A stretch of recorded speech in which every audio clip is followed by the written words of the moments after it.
Thank you, good morning and welcome. As Philippa said, my name's Robin, and today I am going to talk to you about brand. This is my version of how I build a brand. I've been in the glove factory now for 5 years. I kind of call this my second home. I live literally there, but I have lived over there and over there. I've seen how this place has evolved. I've seen how this brand has sort of come together. So I'm going to share a little truth with you, which I'll talk about later on, which is something you need to do with your customers. I've never done public talking before. This is me putting myself out of my comfort zone. And somebody once told me, if you don't feel frightened, you're not standing close enough to the edge. So today I'm bang on, bang on that precipice. So bear with me. In the words of Maria von Trapp, and as anybody that knows me, I'll crowbar musicals into anything that I do. So you would normally start at the very beginning, but in this case, I think we should start at the end. With any brand, I think it's really important to recognize and to visualize where you want to go, where you want to be. Imagine that flag in the ground. That flag in the ground is where you want to take your audience to. It's where you as a person want to take your brand. It's where you want to take your business. So if you can visualize it, if you can think how it might talk, if you can understand or appreciate the feeling that you want to create, then that's how your brand will evolve. That's how your brand will grow, and that's how you will take it forward.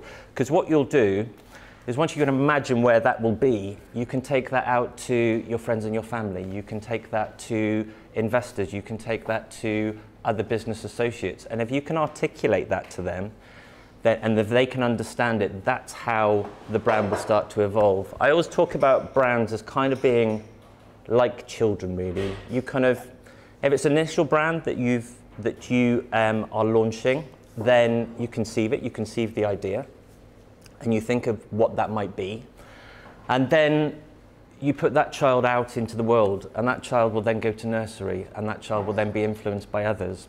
And once it gets that influence, it will come home with, oh, Johnny told me this, and Mary told me that, and I'm thinking I like this, and I think I like that. And that's how your brand will evolve. It will start to connect with its audience, and you won't lose control, but you won't be able to manage every single facet of it, because your audience will start to control it. Your audience will start to love it, hopefully, if you're doing things right, but also other parts of your audience will start to hate it. So that's where you start to listen, and you start to create rules and regulations to mold how that brand will fit into society. So this is the key thing about understanding where you kind of want it to be. You have a vision with your child of where you want, what sort of person you want it to be, how it might talk, where it might live. You have an idea of what sort of job it might have. So this is how your brand will grow and evolve and move forward. So I came across, while I was putting this together, I came across what I thought was a really good quote. And so Bill Bailey, a comedian, I don't know if you all know him, but I thought this kind of really summarizes what I'm trying to say. He starts at the end, he thinks about the biggest laugh that he wants to get, and then he works backwards from there to then create the visual, the talk, the feeling, which will create that sort of reaction. So in many businesses, you'll hear about mission statements, and you'll hear about purpose, and you'll hear about values. But for me, the key thing is the why. It's not why would I want this product, but it's why should I come to you? What are you going to give me that somebody else isn't? And everything that I'll probably say today will probably sound like common sense, and there'll be bits where you might think, well, yeah, I get that. But it's connecting, and I think it's about appreciating and understanding and recognizing that all of these things are common sense, but you're putting them all into an order, and each time you appreciate why you're making that decision. So the key thing for me is, it's not what you do, it's why you do it. Because if you think about Apple computers, you can buy an iPod, you can buy an MP3 player from any retailer, but certain people will buy an Apple iPod, and then they will buy an Apple iMac, and then they will buy an Apple iPhone, and they start to become part of this group of people that all embrace the same values of Apple, because what Apple are doing are mirroring what your feelings are and answering your needs. So it all starts to come together as one. So the why for Apple is that they think different. So that's their, in essence, their strapline. And that's what is evoked inside your head. So you want to work, you want to be a part of that team, that group, that party that thinks differently. So by putting white earbuds in and sitting on the tube, you're kind of giving out a signal that I'm part of this tribe. I'm part of this group, and I love the way that they answer my needs, work with me, give me the next product that I want. And then when they fail sometimes, when they bring out something that doesn't quite work, Apple Music came out a couple of, well, I think it was about a year ago, it didn't work. I went into the Genius bar and said, you know, this isn't quite on brand, is it? This doesn't fit with the way I would expect Apple to work. It drops out, I choose music and I expect it to play offline, and it doesn't. The next day my playlists are missing. And the guy in the Genius bar said, yeah, we launched too quickly, delete, go to something else, which I actually liked them more for that reason, that they were honest enough to say, we got this wrong, because their failing will then mean their future success, because they won't just park it and say, we didn't get it right. They'll move it into their focus, and they'll start to concentrate on it and work out all the bits that aren't on brand, why they don't work, what they need to fix. So all the tech guys, I imagine behind the scenes, are working like little mini Trojans and got a whip on their back and saying, you know, we've got customers out there that need to understand, they need this product, they need it to work for them. So we've talked about what is a brand, and for me, it is about this connectivity. It is about knowing what you look like, what you say, what feelings you're creating, and then when that all starts to come together as a bubble, then that's how you start to move forward. And if you can, it's never a tangible thing, and it's an evolving thing, and there's elements that are a little bit fluffy, there's a kind of rational side to it, there's an emotional side to it. But the way that I always kind of look at it is really around a sort of person. So think Kylie Minogue's a brand. What she puts out on stage is not what she's like sat in a, I picture in grey jogging bottoms, flip-flops, hair all scruffed back, and a nasty cup of coffee. That's not what she puts out on stage. She went through a phase of every, David, how long has she been in the 40 years? 30.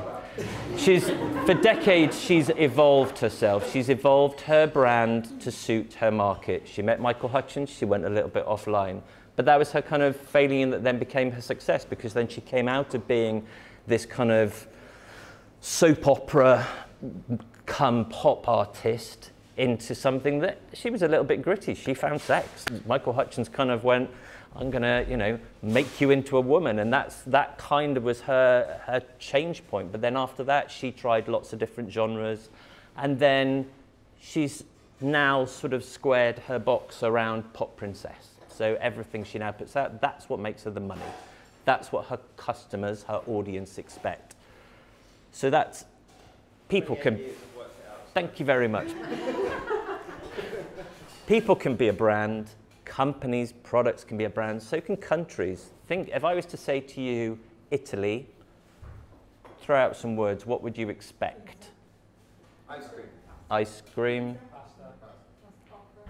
Think of feet, think of personality.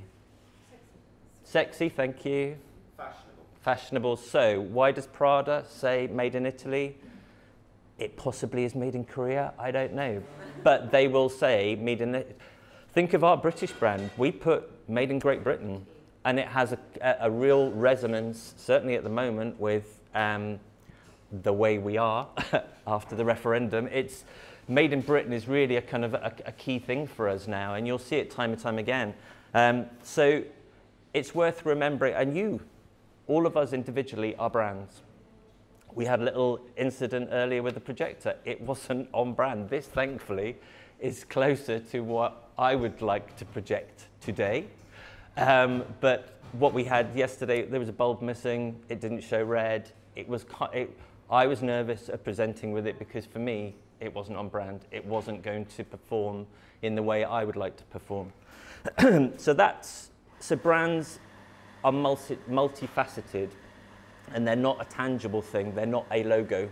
That's the one key thing that I hit with a lot of clients. It's like, give me my logo, give me my brand. No, I can give you a logo. That's just your little sign. That's what I'll put as a badge on your t-shirt. But that's not your brand. It'll be on your t-shirt. It'll be on your website. Today, if you think about it, brands can be delivered by individuals within a second. A young lad, young girl in their bedroom can create a logo, a brand, a mark. They can use software like GoDaddy, and they can produce websites. Well, I'd advise you not to. It's kind of, you can do stuff yourself. You can go and paint your spare room. You can go and fix your car, but sometimes it's worth leaving it to the experts. Because there's many levels that you need to kind of remember and think about while doing that. Because there's a surface level of brand, which is just the look and feel, but then there's how are you going to talk? What are you going to wear? Where are you going to be seen? Today, your brand will be seen, and I'd love to know the figure, it's millions of times. Think of Twitter, social media, LinkedIn, Snapchat, the television, the bus, the newspaper, reading newspapers online. Brands are everywhere all the time. It's in the hundreds of thousands of touch points that you meet brands daily. And the ones that you love are the ones that you'll connect with, and those are the ones that you'll carry forward. So Anita Roddick, sadly no longer with us, but I was in its heyday. I always thought Body Shop was an incredibly strong brand. And I think she says it perfectly. It's not something, it's not a thing, it's not a tangible thing. It lives in everybody else, in all of, excuse me, in all of your audience's minds. And they're the ones that start to mold and control and decide how they're going to love or hate it. So Desmond Morris in 1967 made a study of chimpanzees, and he wrote a book called The Naked Ape, and he discovered 9 basic human fundamentals, and these are represented here.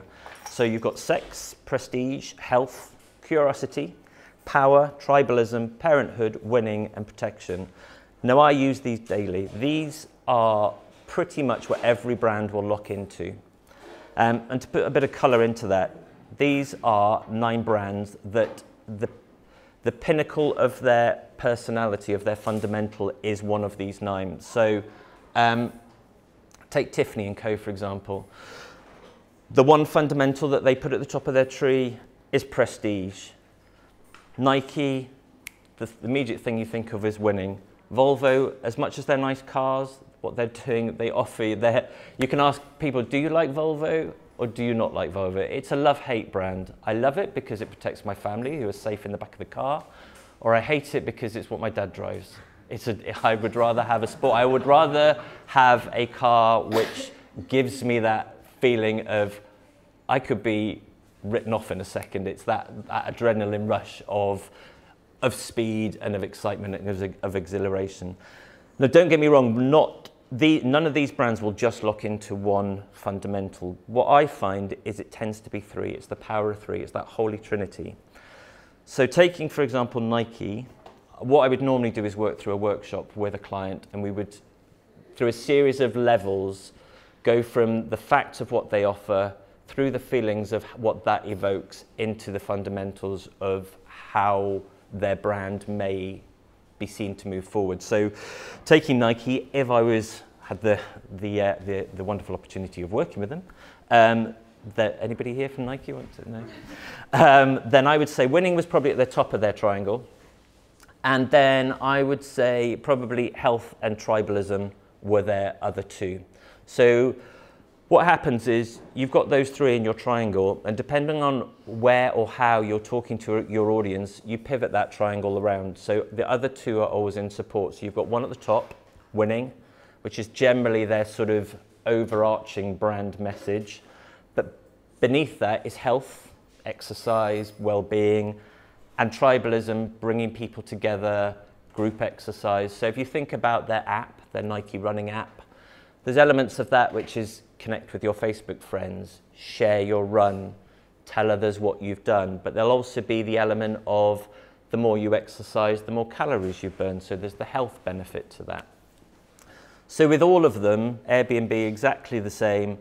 There's a pinnacle, there's one fundamental that they'll lock into, and then there's two in support that which will then take that brand forward. And as I said, depending on the audience that they're talking to, they'll curb or kind of mold their messaging, the way that they talk, the feeling that they want to evoke according to their audience, to the nature of what they want to say.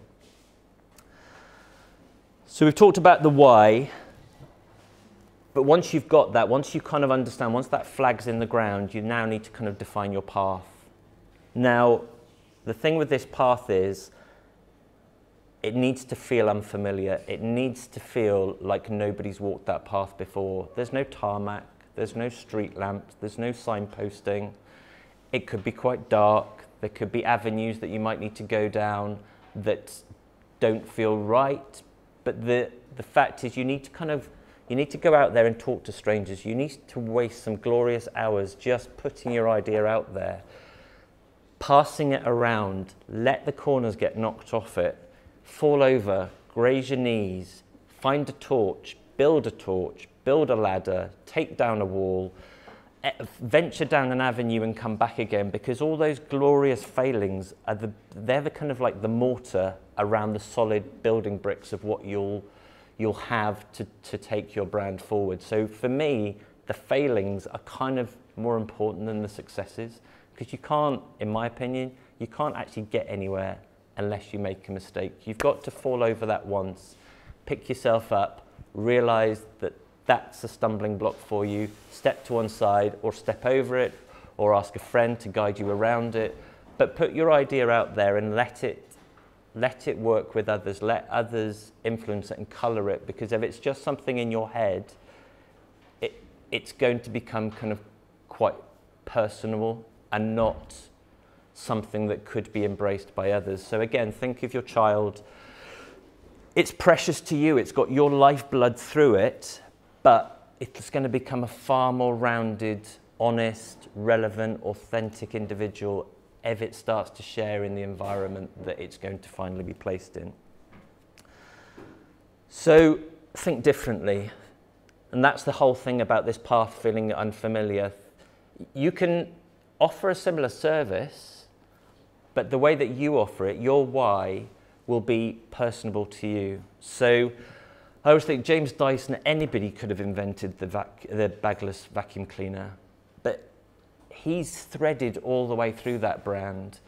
So is Virgin. Virgin wouldn't be Virgin without Richard Branson. He's a curious brand. I mean, you could argue that Virgin Atlantic is a sex brand. They sell it on red and voluptuous and sexy cabin crew and captains and whatever. They sell on the premise of being an alternative to British Airways. When those two brands kind of went head to head, Virgin with the cheeky little naughty schoolboy that was going to come out and say, we're going to do this our way and you're going to notice us, and it worked at the time.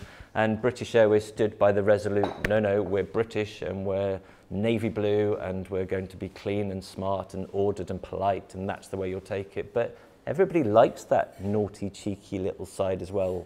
I do. That other kind of side. So it is about, you can offer a similar service, but it's the why you're offering it your way, which will be different. So your lifeblood, the James Dyson taking that through that brand, the Richard Branson taking it through that brand, the Anita Ruddock taking it through that brand.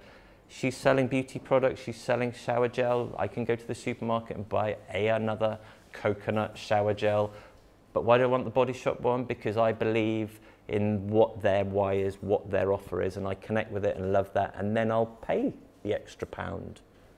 Goodness knows why, but you kind of do, because then you have a loyalty to that brand. And I guess in your heart, you kind of want them to succeed and you want them to be better, because you want to bring out more product and you want them to be in your life. I mean, I have 3 brands that I carry around in my head that I couldn't live without. I couldn't live without Mini, I couldn't live without Apple, and I couldn't live without EasyJet. I'm going to have to move that over now because my partner now works for British Airways. So my loyalty will probably shift, only because I can go international. I don't have to just stick to Europe, but hey. So when I said think differently, if I was to say to you, who is the world's largest taxi company but own no taxis, who would you say? Exactly. So a couple of years ago, they didn't exist. Taxis did. So they must have been sat at home thinking, we're going to invent a taxi company. In fact, they didn't think they were going to invent a taxi company. What they wanted to do was offer transportation reliably to everyone, everywhere. Now, I've just come back from San Francisco, where I work with a tech company out there, and over dinner, the CEO explained to me why Uber is valued at the billions that it is. And this is the scary part. When we're all driving or not driving, when we are all surrounded by driverless cars, which as much as it scares the bejeebers out of me, it's going to happen, because we all thought we wouldn't shop on here because all of our bank accounts would be cancelled out, removed, emptied overnight. Hands up who shops on their phone on a weekly basis? Daily. So I'll be sat in the car, I hear a song, I Shazam it, I hit another button, I've bought it. And I've offered the trust to Apple that they're going to just take the 99 pence and not the thousands that I have in my bank account. I wish. When a brand becomes a verb, you Shazammed it. Thank you, yeah. So we don't Dyson our floors yet. We still, who hoovers their floor?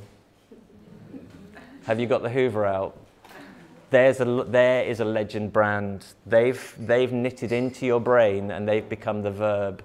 So we talk about, have you Googled that? Or Google me. Tweet me that later, hashtag that. It's all of the languages of brands are now starting to kind of become our vocabulary. So Uber's why. Oh, sorry, I haven't finished that story. So driverless cars, we won't own cars, and in fact, I'm guessing the majority may have children. Our children's children won't ever even learn to drive a car or own a car. What they'll have is the opportunity to have a car turn up outside their house according to their app, set a time, pick me up at 9 o'clock. The car will be there. It won't be late. It will be there. It will take you to your place of work. You'll let it go. That car will then drive around and take Doris to the supermarket. It'll take little Johnny to football. It'll pick up Jim and take him to the hospital. It'll come back and pick me up for a lunch date. I can drink over lunch, if I ever did that. On a working day. It'll pick me up at the end of the day. While I'm sleeping, it can take somebody home from their night shift. It can take somebody to the cinema. It can take somebody to the airport. The number of cars will be reduced. There will be no need for taxis. Uber drivers won't exist, but Uber cars will. So that's their why, taking millions of cars off the streets. Accidents lower, pollution lower, road traffic non-existent. Councils are going to have a heyday. There's going to be no putting yellow lines down or replacing a hole in the road at the end of their council year and using up their budget. It's going to revolutionise. I find it quite exciting, and it's a big topic for debate whether it's good or bad, but it's going to improve lives, but it is going to reduce employment in certain areas. But hey, that's a whole other conversation. So if I was to say that to you, what would you shout out? Yep, Airbnb, another brand, another one I love and I have used and I embrace. It's the beauty of being a tourist in a country but not being the tourist. You're a guest. You arrive at somebody's house. Their coffee's in the cupboard. It's all a bit spooky. Sometimes their knickers are in the drawer, but hey. That's a whole nother advert that got launched virally online where the guy goes around and is trying on her underpants and saying, yeah, I love your property.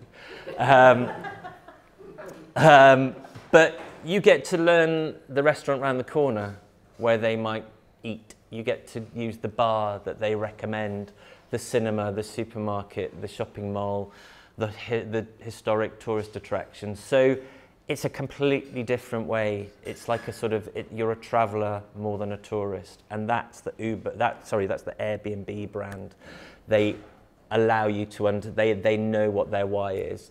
Sadly, they're not accepted in every country, and they're hitting a bit of a wall at the moment. So places like Berlin have banned them. And there's been a viral campaign, which they don't know who's doing it, but basically posters are appearing around the city where their logo, their Airbnb logo, this has been illustrated like a noose. And basically what's happening is Airbnb or people are offering Airbnb properties at the expense of then locals not being able to afford the properties, and then prices of properties are going up. So it's basically, it's not good for the local economy, but it is good for entrepreneurs who are buying up properties and then passing them on. So another kind of political debate there. This is the kind of good thing with brands, is because as I was saying, they're in my opinion seen as being people, then they're kind of part of the environment. They're affected by religion, they're affected by politics, they're affected by the economy. Everybody has an opinion on them. Gap launched a brand new brand evolution a couple of years back, and it was met with massive negative reaction, to the point where they pulled it and they went right back to what they had previously. That cost them hundreds of thousands, even millions of pounds to put out there, and yet it wasn't accepted. But thankfully they listened to their audience and they moved it back to where they were. Now, whether they then evolved their messaging around that and understood that it's not the brand mark that needs to change, but what we need to surround that with is a different way of thinking. London Olympics, when the 2012 logo came out, everybody said Tiswas. It just looked, I didn't like it. But then when I saw it in operation, I totally embraced it. And now looking back, I'm desperately proud of it. Compared to the Rio one, whole another debate, but maybe it's just a personal passion. But 2012, the London Olympic 2012 logo summed up that whole wonderful kind of positive feeling that we had over that year, and that we've managed to embrace again this year and taken forward into Rio, and shown that as a nation we can really pull together. So this is where brands start to kind of pull everybody in and start to kind of evolve. So I've said it time and time again, it is this start with why. It's understanding about being authentic. It's the one key word that I use with every client. You've got to be believed. You've got to tell somebody a truth, and I shared mine with you at the beginning to make me a little bit more human. Think of it like when you turn up to a party. I always say you can spot Botox at like 100 yards. I'm scanning the room now, but I won't make any judgments. But you can spot somebody that everybody says, oh, she's had work done. You can spot something that isn't real. And I'm not saying it's right or wrong, but you can spot things that don't quite fit with what they should be. And that's very true with brands. If a brand's putting itself out there and it's saying something and it doesn't fulfill it, you won't love it, you won't embrace it, you won't connect with it, and it won't go any further forward. You'll let go of it. Whereas another brand that does connect with you, that does tell you something honest, and you feel that they're very transparent, innocent, beautiful story. When Innocent, I don't know if you all know this story, but two guys sat in their kitchen, said, let's make smoothies. Let's give the world a whole new way to drink fruit. It was in the time where we were being told 5 a day.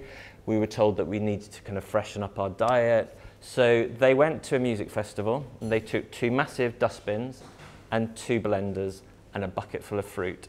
And they blended the fruit daily, and there was a yes bin and there was a no bin, and they invited everybody to, the question was, should we give up our day jobs on Monday in favour of making these smoothies?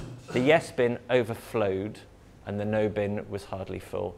They went into work on the Monday and they handed in their notice, and now look at them, they're everywhere. Now that brand's about 15 years old, I think, and that's the kind of truth behind being honest. And you'll see Uber, I think, are very honest. They they've been controversial. They, you know, you get in an Uber taxi, and I've had the window down on my car and the window down on a black cab, and there's a full-on conversation, polite-ish conversation going on, and I'm sitting in the back going, drive on, drive on.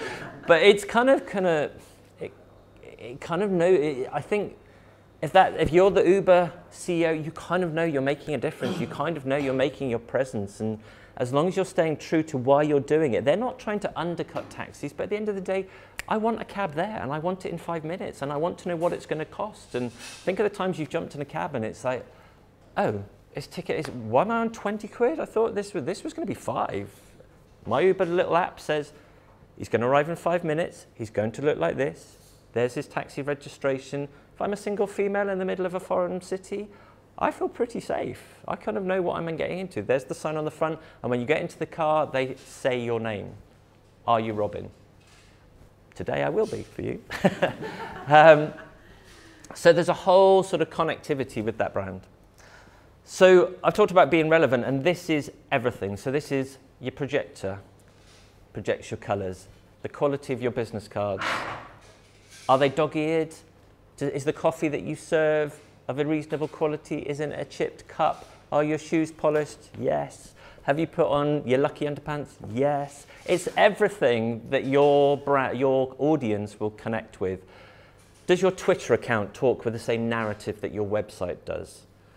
Is your icon, your logo, clear and defined and recognizable and understood? Have you got a picture of your dog in there because you like dogs? Totally irrelevant to your audience, unless you're a grooming parlour. So time and time again, I get clients that will say, oh, but I really like orange. But yeah, but orange isn't going to fit in a banking establishment. Certain colours aren't going to fit with certain cultures. I read the other day, orange is the only colour that is acceptable in the majority of international countries. Doesn't mean to say you have to use orange all the time, but certain colours, black in a country will mean something completely different in another country. So think of brides. Some brides are black wear black in certain countries. Some brides wear white. So when you're thinking of all of these relevant elements, then think of all of the senses as well. You're going to meet your clients and your audience visually. They're going to hear what you say. If they walk into the field kitchen, if there smells of bread cooking and sausage rolls freshly baked, or does it smell of disinfectant or sucky feet or wet wellies? It's all things that, as I said, it's common sense, but unless you're aware of it, you might disregard it. So you might rock up sometimes you can rock up, well, I don't know, maybe for me, I'll dress for the occasion. So it's kind of theatre. If I've got a client in London and they're based in the city, I'll go in a suit. You mentioned the Palace. If I'm going to the Palace, you put on your extra nice tie, because that's what they will expect. You don't rock up in Converse sneakers, ripped jeans, and a t-shirt. But then you might wear that if you're going to a tech company in San Francisco and you're going to sit over coffee and discuss something. So you kind of mirror, you mirror your audience each and every time. You talk in the vocabulary that they're going to understand. You give them imagery that is pertinent to them, so stuff that they will connect with. And if all that comes together, then that's where the feeling, that sixth sense, that love comes in, or that hate, or that notion of heartwarming. So this, I read the other day, is the kind of the mission statement, the why of Pixar. Now for me, the bits that really pick out, so this is this rational and emotional element. They have a very rational thing. They work with the best talent, the solid, they work with the best technology, but what they create is an emotional attachment. I don't know if any of you have seen the film Up. And the other film, thank you. See, there you go. Right, totally heartwarming, and it's more than, it's not a cartoon, is it? Yeah, it's not a cartoon. It's not a bunch of animated characters. the little old man, when his wife passes away, everybody goes, my grandparents, or the loss that I had. And then the whole story is about him honouring her destiny, what she wanted to achieve. So, oh God, I'm going. So, and Inside Out, another beautiful film. I mean, it's not aimed at children, but to the outside world, yeah, it's a cartoon for kids about 4 little characters. But who wins the day? Sadness. It's that failing. It's that thing that we think we're not meant to have in our lives. And through sadness, attract sympathy and honesty and support and love, and then happiness steps, or joy steps in, and the girl, her whole world becomes more mature. She goes from that kind of like early teen, that early sort of adolescent stage into teenhood, and then starts to kind of learn who she is as a person. So Pixar do it beautifully. They're a beautiful brand. They really think about how they're going to connect with their audience and what they want to leave them with. They do understand their why. So is this a brand? Is it a brand? Is that a brand? No, that's a logo. That's 2 black shapes. But this is a brand. You've got the launch of a store in San Francisco. You've got the passion of the staff. They're all dressed in blue. You recognize it. That blue isn't used anywhere else in their brand architecture, in their brand environment. It's just in their stores, but it's distinctive. You walk in, you look for the blue t-shirt, you know that that person has complete knowledge of your product. Steve Jobs, without him, this brand wouldn't exist. There's a film about him. There's a book about him. He's sadly missed. The brand, in my opinion, doesn't have the sort of it doesn't have the edge that it used to have, because he's not that lifeblood running through it. People are trying to replicate what his vision was.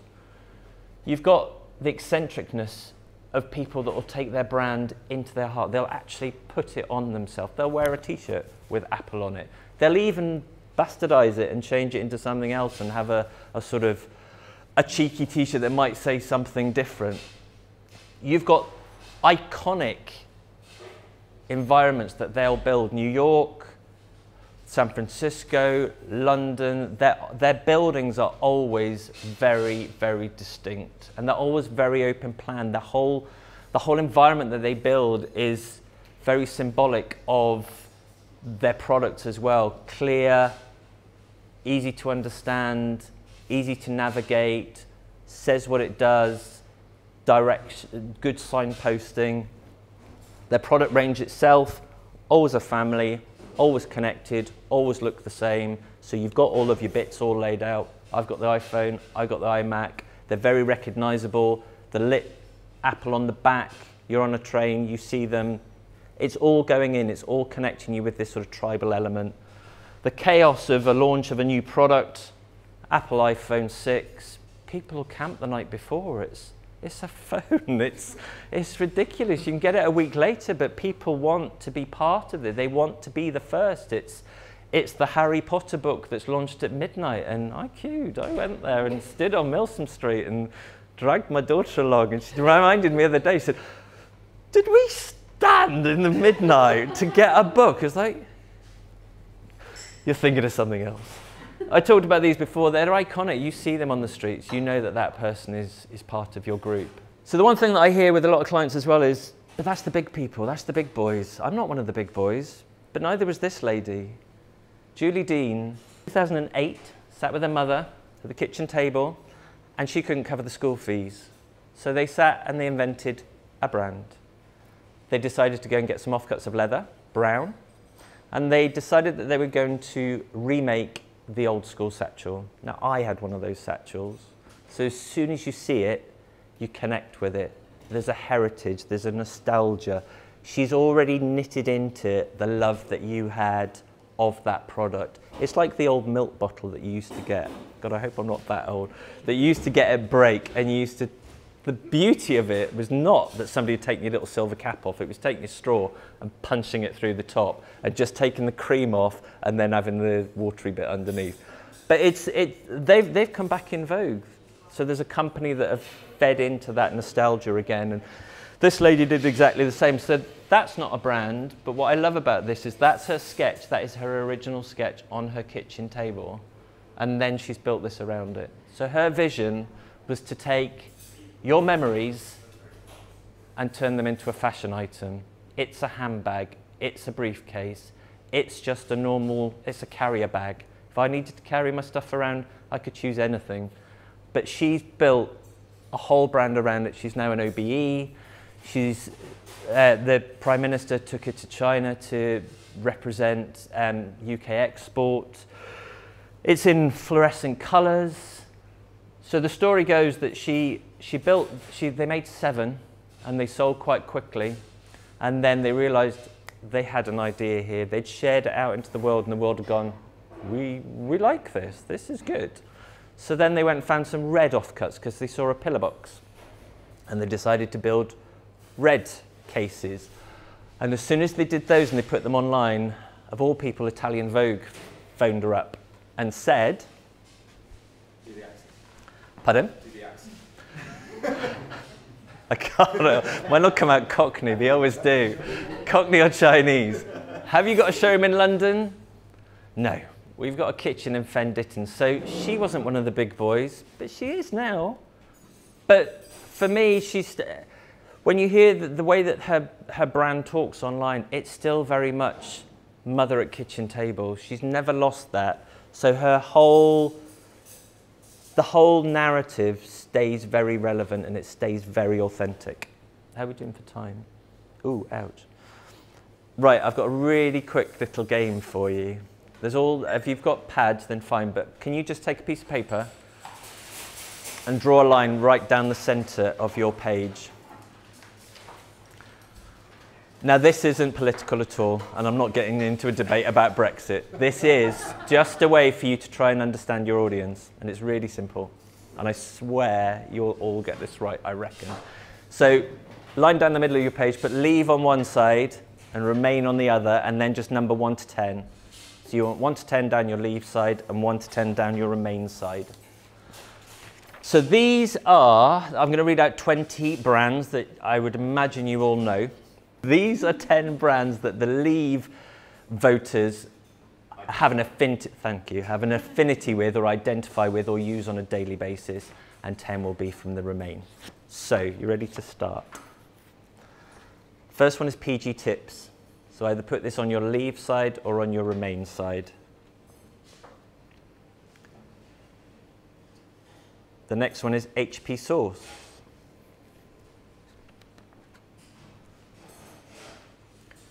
Instagram.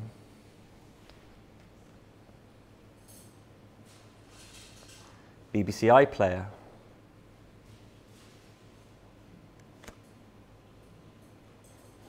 Richmond sausages. Full of health. ITV News. Spotify. So it's Spotify. Bisto. EasyJet. Twitter. The Health Lottery.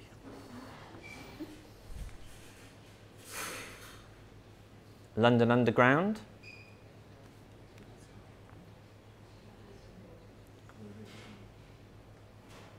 LinkedIn.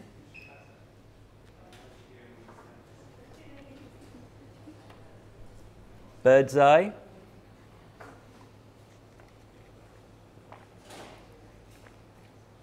Airbnb.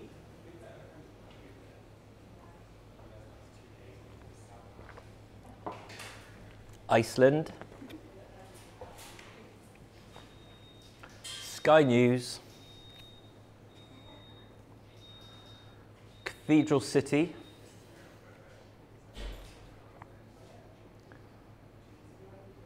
BBC.co.uk. and Virgin Trains. Hopefully, you've got 10 on each side, possibly, no? Right, so as I said, 20 brands, all everyday brands today, 10 that the leave side have an affinity with and 10 that the remain side have an affinity with. These are them in priority order. So do you want to mark yourself? I've played this with a few people and it's kind of interesting because it's kind of quite, is it obvious? I don't know. Some people think it is, some people think it isn't. But the one thing to remember is there's no right or wrong. Both have got very positive elements to them. So whether you're a leaver or you're a remain, it doesn't really matter.